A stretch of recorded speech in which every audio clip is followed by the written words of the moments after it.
The Scottish Government analysis that we are publishing today has shown that such an agreement, leading to a free trade agreement compared with continuing EU membership, would mean national income by 2030 being cut by 6.1%.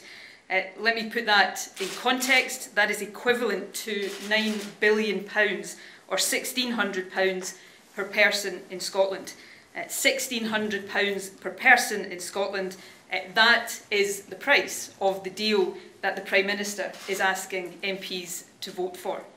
Of course, in getting to this stage, Scotland's interests have been largely ignored. It is telling that Scotland was not mentioned once in either the withdrawal agreement or the political declaration. Indeed, over the weekend, the only reason that Scotland featured at all in discussions is because it seems that the UK Government is gearing up yet again to sell out the fishing industry. Now, as First Minister, it is my primary duty to act in the interests of the people of Scotland. And as part of that, it is my responsibility to work with our friends and neighbours elsewhere in the UK and with other governments on these islands to bring about the best solution we can. And let me stress this point: whatever Scotland's future constitutional status, it will always be in our interest for the rest of the UK to succeed and to remain as close to the EU as possible. The fact is, we cannot and we should not accept a deal which, as we demonstrate in this analysis today, would do so much damage, and that is why SNP MPs will vote against it. Indeed, it now seems very clear, and becoming more clear by the day, that this deal will not be approved by the House of Commons, and in refusing to accept that, the Prime Minister is simply squandering valuable time. For our part, we will work with others across the political spectrum to build support for a better alternative. As I see it, aside of course from the option of a general election, there are two main options, and the Scottish Government and my party is prepared to support whichever of those options can command a majority. The first option is the compromise position of single market and customs union membership. Single market and customs union membership does not mean seeking further concessions from the EU. Instead, it means the UK accepting the relevant rights and responsibilities and continuing to enjoy the benefits and obligations of the four freedoms. And the second option is another referendum on EU membership, with the option to remain in the EU on the ballot paper.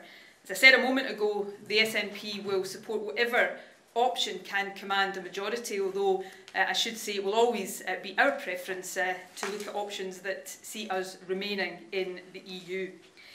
What is clear is that no deal is not an option that Parliament will accept, and that means the door is open to a better alternative. So it is now up to those of us who opposed the Prime Minister's bad deal to come together to find that better way forward. Let me finally say a word on the question of Scottish independence. The cost to Scotland of not being independent have been laid bare over these past 2 years.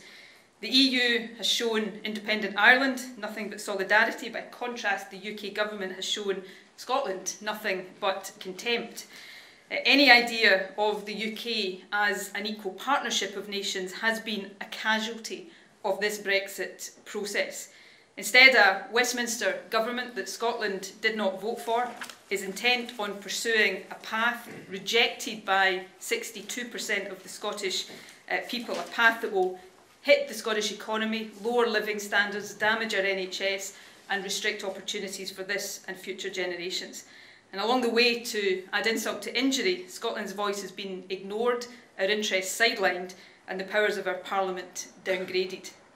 As a result of all of that, the case for the people of Scotland having the right to determine our own future have never been stronger than now. And of course I will return to that matter when we know which approach to Brexit the House of Commons chooses.